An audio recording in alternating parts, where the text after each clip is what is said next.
ini kalau dikira kalau sakit yo, yakin yo. Oleh sama tangan berarti nggak sakit.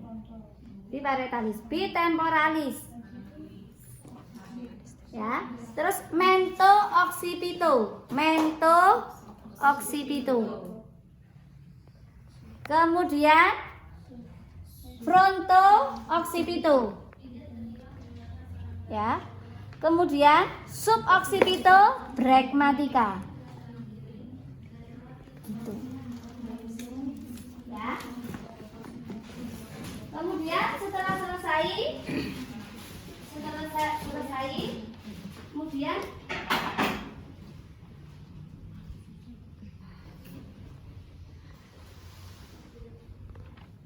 kita buka, yang dibuka yang diperiksa saja. Jangan ditelanjangi dibuka begini, nanti yang dibuka yang diperiksa. Dan kita mau mengukur lingkar lengan bayi. Ya, ini. Kemudian yang gambar bayi ada di luar. Ukur lingkar lengan ibu hamil berarti atau bus yang ibunya di luar. Kalau bayi berarti bayinya di luar.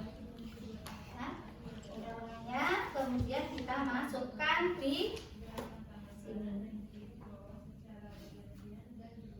Nah, kemudian kita baca. Nilainya 10,5 normal. Oh kan normal, 10. Oh kan normal, normal. 9,5. Ketika dia berada di garis merah sampai angka 9,5 pas ini, berarti dia tidak normal. Kurus. Kemudian masuk lingkar dada, ya. Lingkar dada dari dada melewati puting, ya, melewati puting. Anda bayangkan milikmu aja, ya, puting. Kemudian di bawah ketiak. Jadi kalau nanti kamu ngukur ujian begini mungkin enggak? Enggak mungkin, salah ya. Di bawah ketiak. Kemudian bayinya dimiringkan, jangan diangkat. Meskipun ini boneka, enggak boleh bayi mau coba bayi diangkat ini, salah. Dimiringkan, ya. Kemudian miring ke kiri, ditarik. Dilewatkan puting sebelah. Kemudian dibaca. Oh, 29. Setelah itu, kalau Anda mau menimbang apakah boleh? Boleh. Tetapi bayi ini harus tetap dialasi dengan selimut ini tadi, nanti selimutnya ditimbang. Ya. Timbang beserta selimutnya. Beratnya adalah 0,5 kilo. Ya, untuk ini Anda jangan biasakan membacanya 500 gram. Ya, biar terbiasa. Kenapa? Itu biasanya dengan satuan gram. Ya, 500 gram karena dia BLR. Ya, nah ini kan belum bayi betulan ya.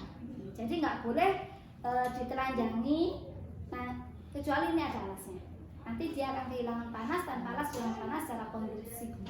Jika Anda buka seperti ini, dia kehilangan panas secara konveksi dan evaporasi. Setelah itu kita tutup, masuk di inspeksi karena antropometri kita sudah selesai. Sebelum itu kita ukur sumbunya dulu. Ini bukan suhu ini yang pakai, kita ukur suhunya di ketiaknya dari bayi. Nah, sambil kita meriksa head tutu pada bayi. Ya, head tutu nanti yang diperiksa sama ya. Head tutu itu yang diperiksa mulai dari kepala sampai ujung kaki. Nah, kemudian sambil periksa sambil kita melakukan suhu ya. Kepala bulat, ya, tidak ada benjolan abnormal, tidak ada sepal hematom. Benjolan abnormal itu pada bayi biasanya kita ada tidak sepal hematom, ada tidak kaput juse genum. Kalau pas jangan nyala ya sudah dibaca. Oh, normal suhunya 36,5. Normalnya berapa? 36,5 sampai dengan 37,5. Sampai 37,5. itu juga yang ada 37,4, 37,5 ya. Oke, kemudian kita lanjut, tidak ada caput succedanum, tidak ada sepal hematum. Anda tahu bedanya caput succedanum sama sepal hematum? Caput succedanum itu hanya benjolan, sedangkan sepal hematum itu benjolan yang berisi darah. Ya.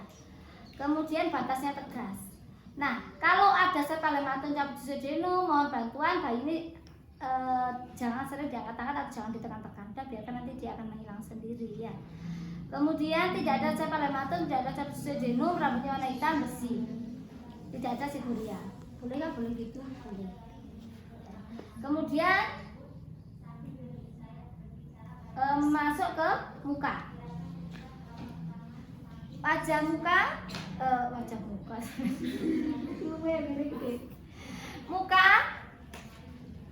tidak pucat, kan itu yang utama. Catat tandanya. Muka tidak pucat, kemudian kedua mata simetris, ya, kedua mata simetris. Tidak ada strabismus. Apa itu strabismus?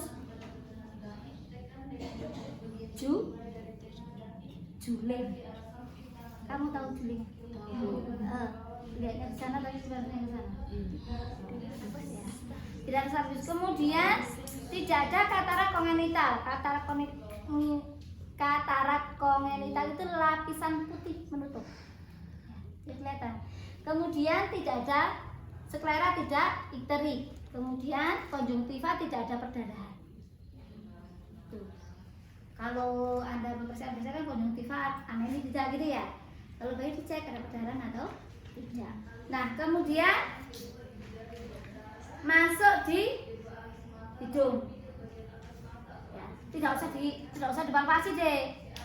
Ya, tidak usah dipalpasi, tidak semuanya dipalpasi. Kalau kamu pada misalnya kan dipalpasi, ibu apa yang dirasakan gitu ya? Jadi bayi enggak. Ya. Kemudian masuk di hidung. Di hidung, kedua lubang hidung simetris. Ya. Kemudian tidak ada epikanthus. Apa epikanthus itu?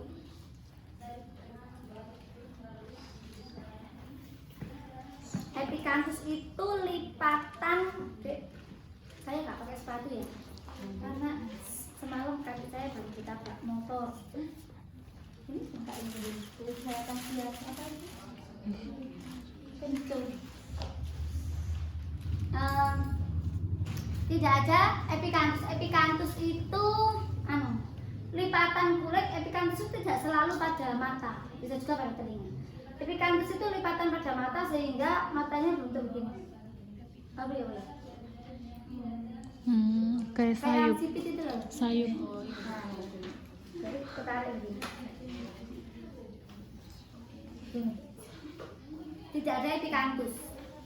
Kemudian tidak ada. Kemudian kita lihat septum nasi. Apa septum nasi itu?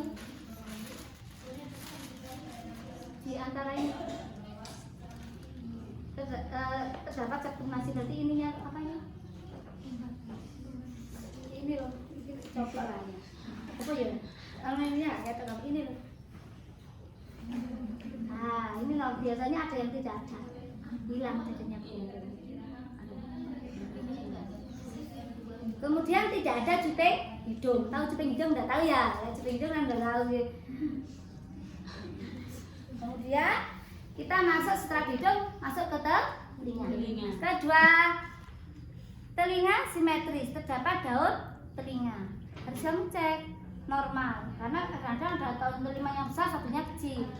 Ya, harus kamu cek beda sama orang dewasa kayak gini. Kemudian terdapat lubang telinga. Kemudian masuk ke mulut. Mulut apa yang dilihat? Biasanya warnanya merah muda, tidak pucat bibirnya. Terus tidak ada labio pinter, tidak ada labio kisis, dan juga tidak ada labio palato. Sorry, saya ada lupa. Di mata dicek pakai Penlight. ya. Pakai pupil positif. Lupa ya. Terus ya, pupil positif. Kemudian masuk di apa ini? Mulut tadi saya ulang lagi, dilihat tidak ada labiokisis maupun labiopalatokisis. Labiokisis itu robek ya, robek pada bibirnya saja. Kalau labiopalatokisis itu robeknya sampai dengan palatumnya, langit-langit. Ya, itu lebih sulit, operasinya lebih sulit, makan pun lebih sulit karena dia akan masuk antara saluran nafas dan tenggorokan ya. Jadi mudah tersedak kalau sampai di labiopalatokisis. Kalau labiokisis saja enggak. Jadi lebih perawatannya lebih sulit pada bayi yang mengalami labiopalatokisis. Nah, kemudian masuk di leher. Ya, leher kita raba, tidak ada benjolan. Kemudian masuk diraba di tulang klavikula, ya, tidak ada fraktur. Ya, di sini. Ini loh, kayaknya sing koyo ada sabun. Gurus. Nah, ini ada klavikula. Ini kenapa bukan dicek? Karena biasanya persalinan dengan cedera yang sering terjadi bagi pasien-pasien ibu-ibu yang CPD ini bisa patah. Kalau patah bagaimana Bu? Ya, kayak apa itu? Anda bisa membayangkan ranting yang dipatah, kemudian dimasukkan dalam balon, kemudian Anda raba. Kan ada renggek. Nah, bahkan kalau persalinan itu sudah bau macet, ya, kalau memang harus dipatahkan, ya harus dipatahkan tulangnya. Terus nanti bagaimana penanganannya? Penanganannya ya nanti akan ada pengobatan. Oleh karena itu kita penanganan bayi waktu diagnosa harus betul-betul orang ini CPD atau tidak. Jangan sampai di tengah-tengah kita sudah nggak bisa mengenali. Nah kalau sudah lewat gini kan nggak mungkin dioperasi. Bagaimana caranya bisa lahir? Nah makanya di awal harus bisa. Kemudian jadi ini ya, meriksanya pakai jari telunjuk. Ya, jangan semuanya diraba-raba begini, telunjuk tok diraba ya. Dan tidak fraktur klavikula. Kemudian di dada, ya. Tidak ada retraksi dinding dada. Tidak ada retraksi dinding dada. Kemudian kita dengarkan tidak ada rongki, tidak ada basing. Tahu ya rongki basing, tahu ya. Kemudian kita auskultasi bunyinya normal yaitu duh. Kemudian masuk ke perut. Ya, di perut tali pusat bersih, tidak ada darah. Nah, itu yang bedanya kita dengan orang dewasa ya. Kemudian tidak ada perdarahan tali pusat ya. Kemudian tidak ada hernia umbilikalis. Ya. Jadi muncul enggak ya? Hernia umbilikalis. Kemudian apalagi di perut? Kita dengar bising.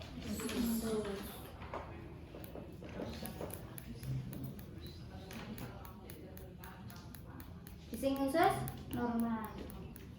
Kemudian kita ketuk tidak ada kembung. Kemudian kita masuk ke genitalia.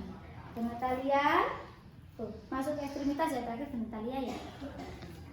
Ekstremitas atas kedua tangan simetris. Tidak ada sindaktil, polidaktil maupun adaktil. Pergerakannya normal. Lihat normal atau tidak. Kemudian masuk ke kaki. Kedua kaki simetris panjangnya. Kemudian tidak ada sindaktil, polidaktil maupun adaktil. Pergerakannya juga normal. Kemudian masuk ke genitalia. Genitalia ini kalau laki-laki dilihat terdapat testis, terdapat skrotum. Kemudian testis terdapat lubang, jadi lubang penisnya di struktur ini ditarik. Ya. Terdapat lubang kencing, tidak ada fimosis. Kemudian testis sudah turun. Kemudian jika perempuan dilihat apakah labia mayor menutupi labia minor. Karena bayi-bayi yang prematur biasanya labia mayor itu belum menutupi labia minor. Anda bisa membayangkan milik kita sendiri. Kalau labia milik kita kan nutup begini, peluk begini ya. Kalau dibuka di dalamnya kan ada yang kecil itu ya, namanya labia minor. Nah ini bayi prematur ini belum nutup deh, yang besar. Jadi yang menonjol itu yang kecil milik kita itu, yang kecil milik kita itu menonjol keluar. Yang milik kita yang besar itu di dalam. Lebih menurunkan. Itu adalah bayi-bayi yang prematur. Oleh karena itu pada ini kita cek terdapat labia mayor sudah menutupi labia minor. Kemudian Anda cek ya apakah ada feses atau tidak. Jika ada maka kita bersihkan. Kalau sudah ada feses enak Anda, berarti otomatis sudah ada anusnya kok positif. Jika belum ada berarti nanti. Kemudian kita miringkan ya. Kita miringkan, kita lihat apakah terdapat apa di sini namanya? Spina menonjol. Spina bifida. Ya, setelah itu kita ukur sambil miringkan, kita ukur panjang badannya. Bu, apakah panjang badan sekarang harus menggunakan pitanya Bu Saidi? Tidak. Sekarang sudah ada yang modern, yaitu bayi ditaruh ya, kemudian langsung ditarik. Anda dilihat situ. Nah, kemudian kita ukur panjangnya dari Bu Saidi kok mengajarkan yang ini karena tidak semua. Nanti kalau kamu jadi bidan PTT tidak semua di daerahmu itu memiliki alat itu. Jadi kita pelajari yang paling sederhana. Nah, kemudian kita ukur dari ujung mengikuti lekuk kepala. Ya. Pegang dengan kemudian sampai dengan tumit. Kita baca 46. Kemudian ya setelah itu apa? Kita cek refleks refleks bayi ya. Refleks ada refleks patella. Yang pertama adalah refleks moro, yaitu kejut. Gimana cara ngeceknya? Ini boleh.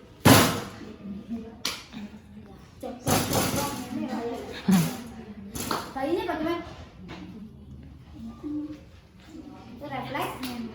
Kemudian refleks rotting. Gimana refleks rotting? Kita cek. Apa sih refleks rotting itu? Mencari pinter, bukan mencari pacar, mencari puting susu kayak bayi ya. Mencari. Jika kita tempelkan ya tangan, dia akan mencari. Kemudian refleks saking yaitu menghisap. Ya, jadi kalau kita dekatkan, Bu boleh Kak? Tangan kita dekatkan, nggak boleh. Kotor tangan ini ya. Jadi kalau tadi bisa netek berarti refleks hisapnya. Kemudian masuk ke refleks selanjutnya adalah palmar grab. Palmar grab itu adalah genggam. Jika tangan kita letakkan di jika jari kita letakkan di tangan bayi, maka secara otomatis bayi begini.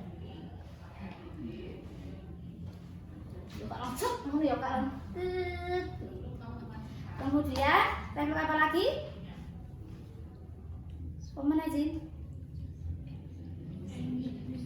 Hah? Babin? Apa babin sini? Apa? Kalau kakinya. Hah? Kalau kakinya jadi kalau kakinya ini digores dengan tangan kita, maka jari-jari ini akan bergerak mengikuti goresan kita. Lek wekmu ya wis gak ono lek wekmu. Repot-repot ini akan menghilang dengan sendirinya. Ya. Dan setelah itu, setelah selesai, kemudian cari aja. Nah ini kan pemberian salep mata, ya. Salep mata diberikan lebu. Kalau misalkan bayinya BAB ya kita bersihkan. Misalkan tali pusatnya kotor Bu, maka kita ganti, ya. Misalkan tadi kotor ya kita ganti dengan yang bersih, ya. Tidak ditali, cuma ditutup. Tidak boleh diberi apa-apa. Ya, biasanya kalau di lahan ya karena khawatir lepas ini biasanya tetap ditali, tapi tidak dikasih apa-apa. Cara nalinya ini kamu buka, ya kamu bentuk segitiga, ya segitiga dimasukkan dari bawah, ya kemudian dimasukkan ke sini, kemudian ditali.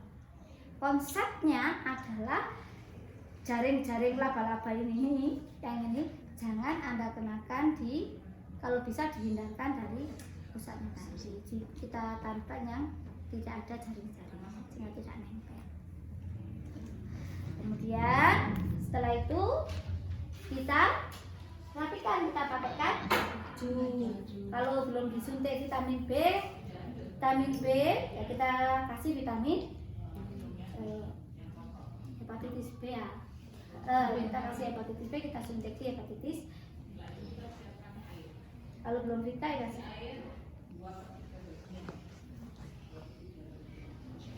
Kemudian kita pakaikan. Nah, pakaikan ya ini karena ini sudah selesai, maka nanti waktu ujian kamu pakaikan gurita. Tuh. Caranya gurita, popok, nyusunnya baju. Kemudian gurita, popok, gurita itu di atas sendiri. Nanti kalau praktek jangan sampai kebalik, sudah dipopoki belum dipakaikan gurita, terus popok ini bingung, saking bingungnya. Yang seperti itu wajar mahasiswa. Yang nggak wajar itu jika tidak bisa mau diapakan ini. Kalau masih lama juga wajar, nanti lama-lama pintar. Jadi jangan pernah Anda punya asumsi, aku gak iso, aku minder. Jangan. Semua mahasiswa sama, Bu Sayuti pun sama, ya. Jadi masa ini sama, nggak ada masa yang pintar. Kalau pintar gak sekolah, ya. Jadi jangan pernah minder di lahan. Bagaimana caranya biar nggak minder? Baca teorinya, ya.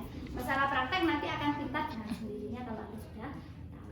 Nah kemudian kita bedong.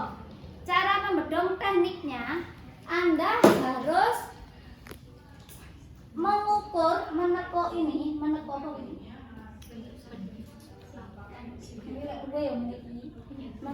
ini?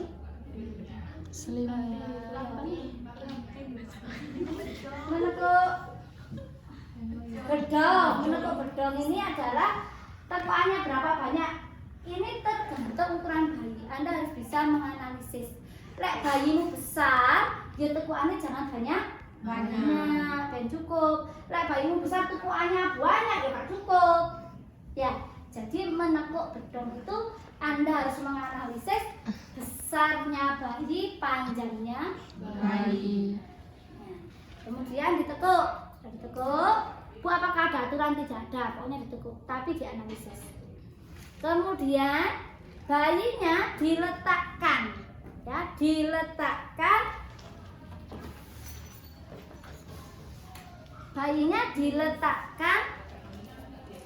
panjangnya nggak sama, satu lebih pendek, satunya lebih panjang. Tujuannya untuk apa? Tujuannya yang lebih panjang ini nanti untuk melingkarkan. Jadi kamu sudah ada di sini, namanya bedong itu ditaruh tengah-tengah begini, berarti salah. Jadi gak paham kamu. Itu nanti muternya nggak cukup yang sebelah sini, maka taruh lebih pendek. Nah, antara ini dan ini panjangnya beda. Menekuk ini lihatan ukuran bayi. Itu nggak ada teorinya, tapi harus bisa dilakukan. Kemudian ditekuk, ya, ditekuk, ya. Nah, Kemudian tangannya jangan ciputan tangannya di ya. Kemudian ini dimasukkan ke bawah bayi. Ya, bawah bayi. Kemudian yang ini,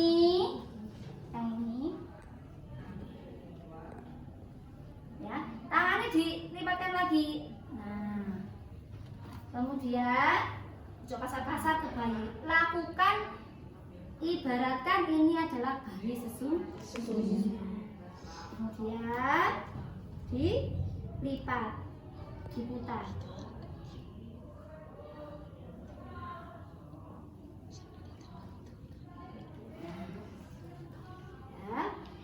Ya, dilipat. Nah, dirapikan. Ojo musel-musel. Nah, musel. Makanya kemarin ada ujian musel-musel. Nah, ya. Kemudian ini jangan dilipat ke sini. Ya, sini apakah boleh tergantung, nggak ada aturan sih sebenarnya. Nah, gini kan juga boleh juga, tapi Anda sulit menali. Ya, nah lebih mudah ini dilipat ke bawah. Ya, terus ditarik.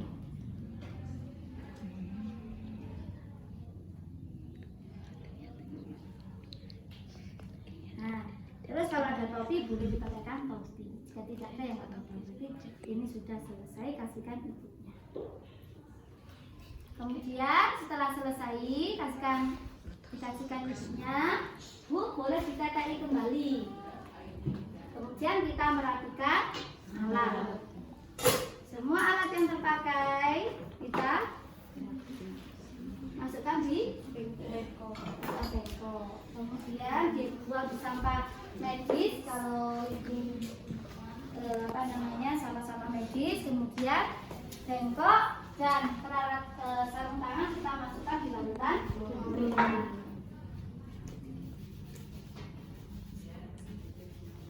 Eskul ketemu eskul, kulit ketemu kulit, biasakan. Ya, setelah itu lepas APD, cuci. Mudah toh? Mudah. Yang sulit itu yang pengukuran antropometri kepala. Kenapa kok sulit? Karena Anda belum hafal anatominya. Terus hafal. Makanya cara menghafalkan adalah pegangan kepalamu sendiri. Kemudian mento, fronto, matematika, posisi terus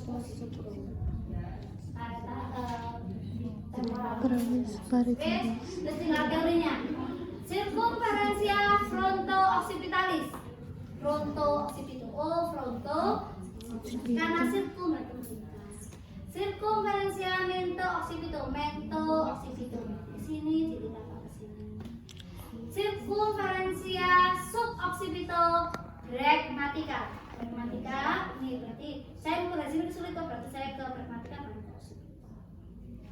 Pokoknya kalau sirkum itu melingkar, kalau diameter tidak. Kalau hanya diameter biparetalis, berarti hanya kanan dan kiri. Sampai sini ada pertanyaan atau mungkin saya terlalu cepat untuk menerangkan? Jadi lupakan.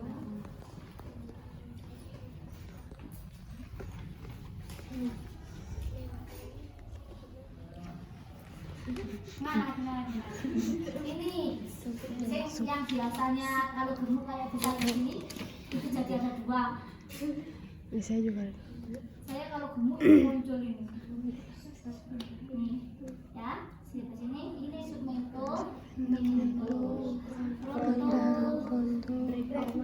Pragmatica di depan. Kamu sudah punya, karena tua. Ya.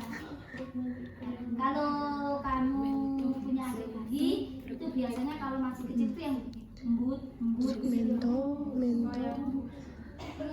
itu tulangnya bermutu. Karena kayak emput gitu ya. Itu tulangnya bermutu, nanti lama-lama membentuk. Ya makanya nggak boleh. Nah, kemudian pragmatica, occipito, suboccipito. Nah, ini temporalis,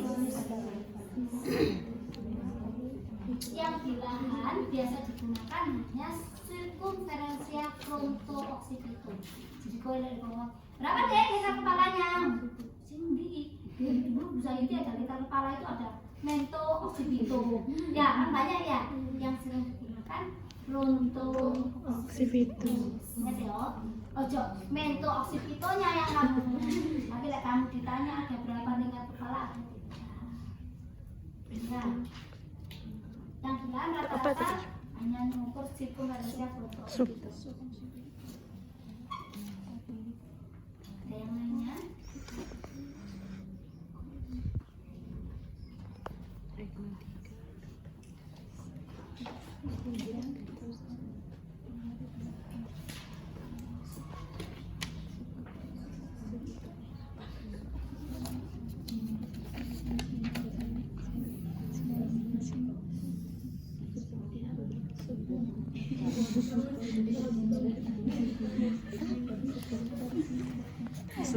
Terus silakan yang sudah bisa menghitung. Ya, yang sebenarnya kan nanti periksa itu tuh nanti tanya pusat. Jadi harapan saya meskipun nanti kamu tidak jadi bidan misalkan, namanya kan udah beda ya saya. Ya, Bu. Disuruh tetangganya, mbak, tolong saya mbak gantikan ini apa tali pusatnya anak saya. Nggak bisa kayak gitu terus tidak bisa. Ya. Kalau jadi bidan gak apa-apa, jadi masa itu jangan pernah takut. Kalau nggak bisa kamu bilang nggak bisa, bu saya mau tahu.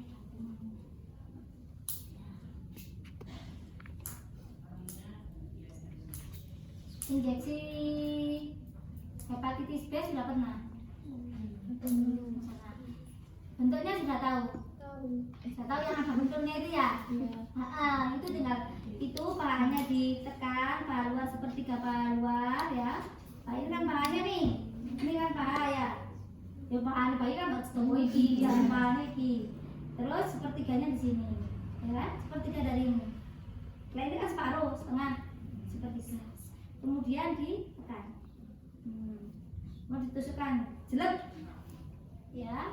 Kemudian dipencet. Cip. Pokoknya nggak boleh ragu-ragu, jangan terus jangan minder. Ingat jadi orang yang semuanya sama, nggak bisa. Bisa itu dulu juga nggak bisa sama. Saya pertama kali PT itu masih diperiksa yang mana ya? Yang mana ya? Yang namanya cantik itu yang mana ya? Oh, paling ini. Oh, ini yang namanya ketuban paling gini. Oh ya ini yang begitu sama ya. Terus kemudian oh ini yang namanya cervix paling, ini yang namanya